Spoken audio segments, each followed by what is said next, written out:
Hey guys, welcome to Mrs. G's Sewing Space. So my last video was all about the pot holders, the mug rugs, the hot pads, and all that stuff. And I told you in that video that I was going to have a second video. Hello, welcome to this one. Showing you two different ways of closing all that up and sewing it all together. So these are the finished products. Now I didn't, for whatever reason, I didn't capture the finished look for these. And I don't know why, especially for the larger hot pad. And I have a shadow here. Oh, it's my camera. My camera's creating a shadow, so I'll do it over here on this side. But I wanted you guys to see. You can hardly see it here, like right here. You see, I sewed right here in the middle, so I could tack everything down, and here on the edges. Well, I tell you what, I'll do a closer look up with my other camera. So I've done that one. And then this one. This is my favorite one because I love this one. I just love how this one looks right here.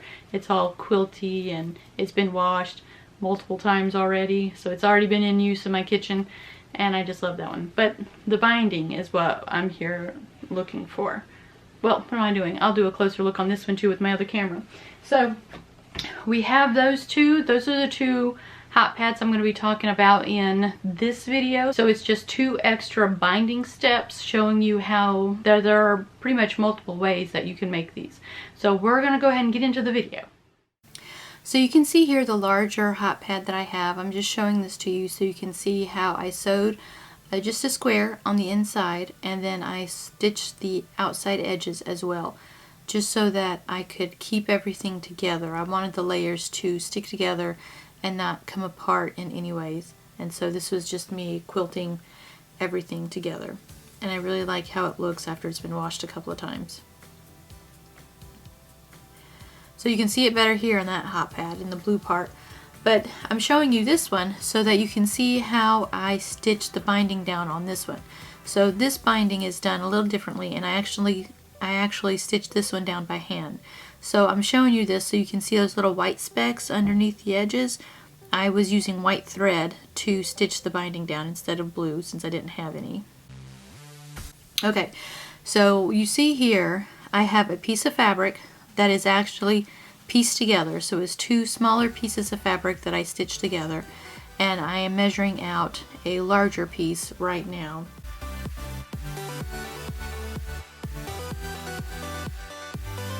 And I went to iron everything. So you see me putting the Insulbrite and the padding, or the batting, the cotton batting that I had, and I put it down on that larger piece of fabric. So I'm going to trim the fabric so that it fits how I measured the Insulbrite and the cotton batting. I want these three layers, the fabric, the Insulbrite, and the cotton batting, I want them to be all cut to the same size. And that's what you see me doing here.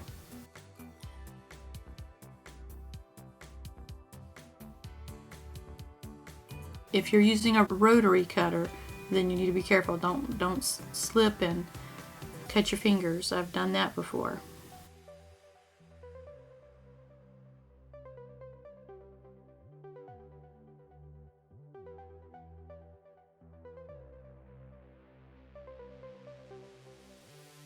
Okay, so now I have those three layers. They're all the same size. They've all been cut to the same size. And now you see me a fourth layer.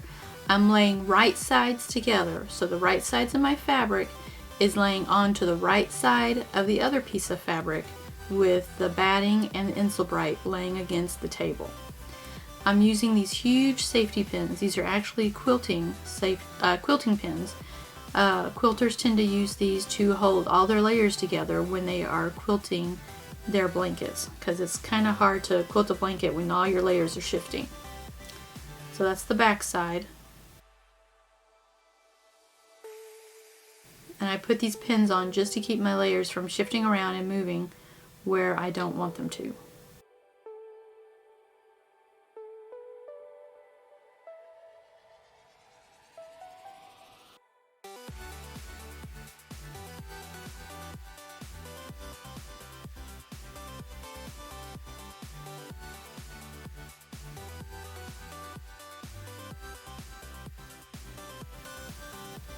I'm trying to make sure there are no wrinkles in my layers, which is why I'm readjusting the pins so that there are no wrinkles.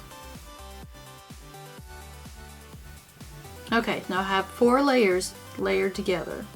So my 2 fabrics, right sides together, and then my Insulbrite and my cotton batting. So at this point we are going to sew around the edges. So I'm marking where I start and where I stop. So I'm going to sew starting at one point all the way around and stopping at the other point. And we're going to leave a hole on the seam, in the seam, to be able to flip things through. So you can see right here I left a hole so that we can flip things through. So I'm going to take my safety pins out. I don't need them anymore. Everything's been sewn together. So my layers are not going to shift. So make sure you take those out and put them away in a safe place. And now I'm going to trim up the edges.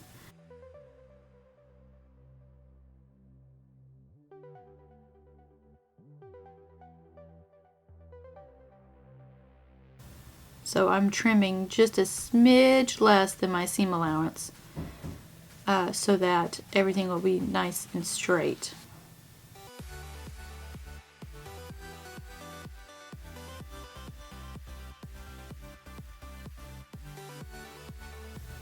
So I'm measuring right now. It ends up being like 10 by a smidge over 14. Okay, so you can see it better here how I left a hole in the seam allowance to be able to flip things through. So at this point I'm going to iron the fabric so that when I flip things inside out it'll be easier to hand stitch together.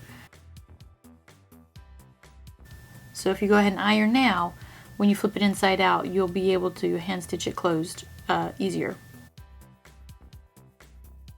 And of course trimming what I can.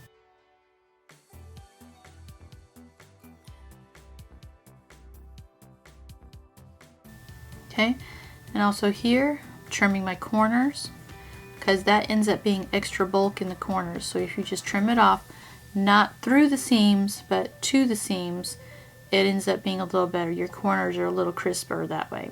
And they're not so big and fat. You don't want big, fat, bulky corners. You want thin, flat corners. And it'll take some finagling. You just got to work the fabric.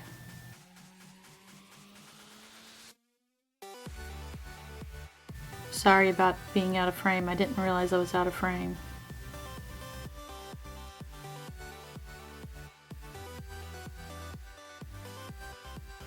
So just be careful. Don't pop your stitches as you're flipping things inside out.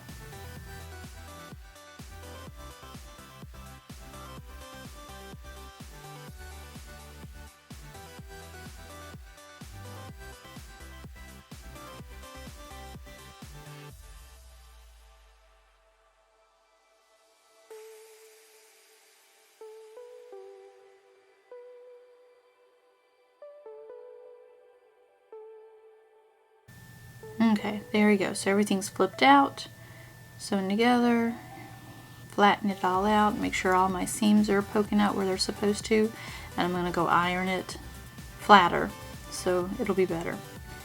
Okay, here we go. So here's the opening, and if you had ironed, it'll leave a crease in the fabric so you know where you need to stitch at. So right now I'm playing with the fabric to line up the creases so that I know where to do my hand stitching at. Now when I do a closure like this, I stitch it by hand, one because it's quicker than my sewing machine, and I can make sure that the opening is completely closed, and then I'll go back and do stitching around the edges again just to make sure that everything stays in place. But I'd rather do this quick hand stitching here just to make sure that my opening is closed securely. So you see me here putting my pins in place to hold it all in. So here I am taking out my needle case where I keep all my sewing needles at.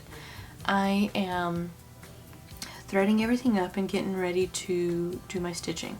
So the stitch that I'm using is the ladder stitch, where I go in the fabric on top and then I go down and do a stitch at the bottom, and then I do a stitch on the top, and then I do a stitch on the bottom.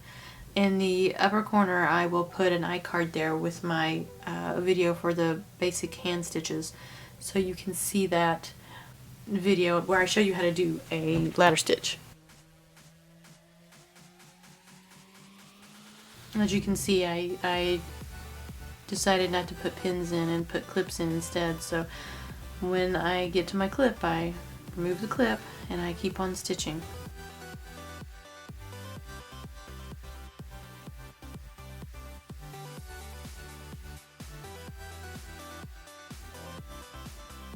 So here it is, my stitching is all done, my seam is closed up, and now I'm going to stitch around the edge and then stitch the inside. And so here is another way to enclose the edges. So I have an inch extra of fabric around the stitched part of my hot pad.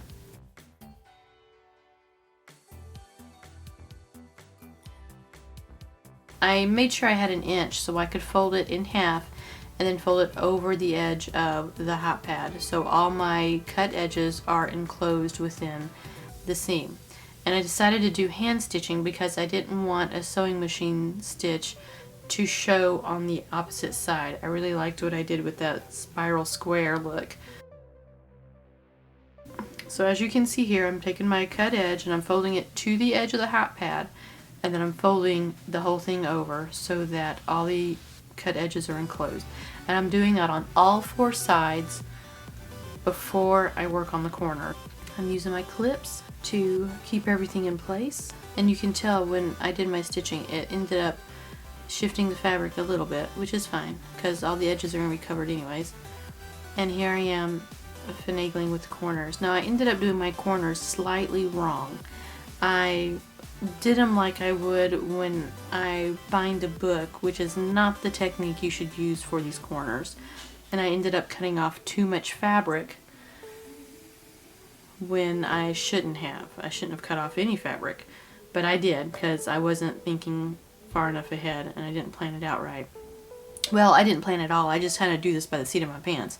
So I cut off too much fabric for those corners. But in doing the hand stitching, when I went back to do the corners, I made sure that I took some extra stitches on the corner itself to be able to make sure the fabric doesn't come loose or hang out willy-nilly or with use come apart.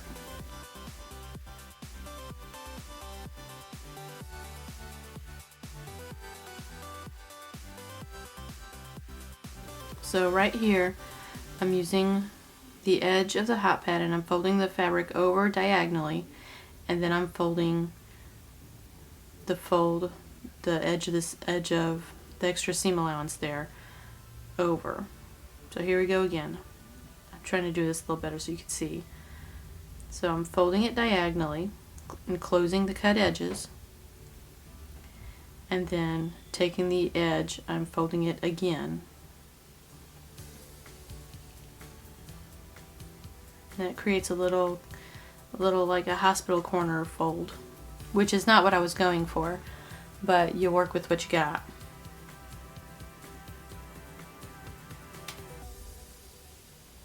And doing stuff like this takes finagling, especially when you make the silly mistake of cutting too much fabric off in the first place, but you can always go and fix it later. Now, because I'm using this in my personal space, in my kitchen, I'm not giving this to anybody.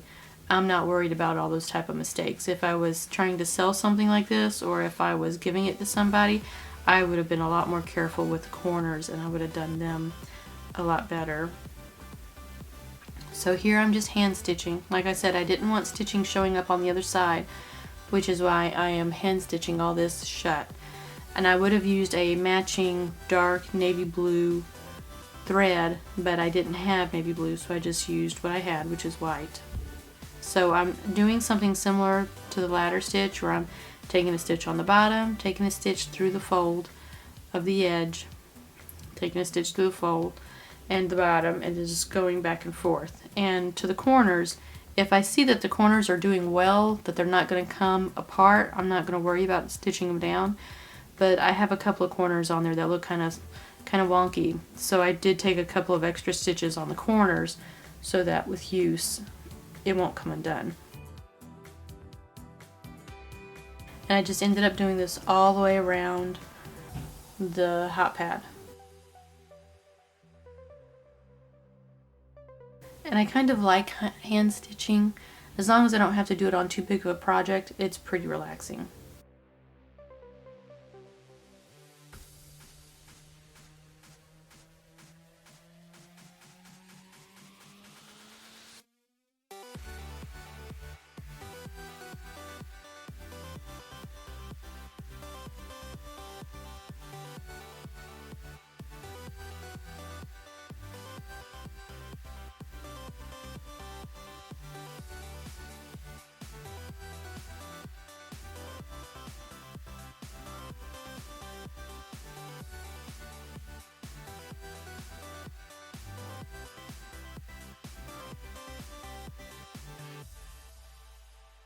Well, there you go, and when you get to the end of your thread, you just pull out another about arm length, one like from your elbow to your wrist, or not your elbow to your wrist, from your elbow to your fingers. You don't want too long of a piece of thread because then it'll just wrinkle and knot, and you don't want that. So you need to keep it into a manageable size. And keep going until you're done, and then do a couple of back stitches and make sure, oh, there's that corner, the corner I was having problems with.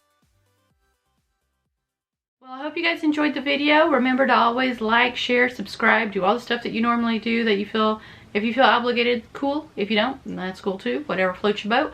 I hope you enjoyed the video, that you were able to understand the steps that we were taking in making these hot pads. These are also steps that you'd use in quilting. You just, okay, I'm gonna say the basics of quilting because I'm not a big quilter. I don't make the big fancy quilts. I have made a queen size quilt, and it near about defeated me. It was huge, and I don't think my poor sewing machine could handle it very well. But there are the basic steps. So if you want to do a baby quilt or lap quilt, but I'll probably do a quilting video in the future. I don't know if it's going to be now, but I will do it eventually. But if you want to get started, you can also use these steps, because a quilt is just basically fabric, and on the middle, like an Oreo cookie, the filling in of an Oreo cookie, batting. And you slap them together and you sew it all up, and then you bind the edges. And you can use these techniques to bind those edges. Now, quilters get into a little more complicated. They do fancy designs on their quilts, and they do patches and patchwork, and I mean, some of this stuff is so artistic. I'm very impressed, but I am not one of those. But anyways, I hope you enjoyed the video, and I'll see you in my next one.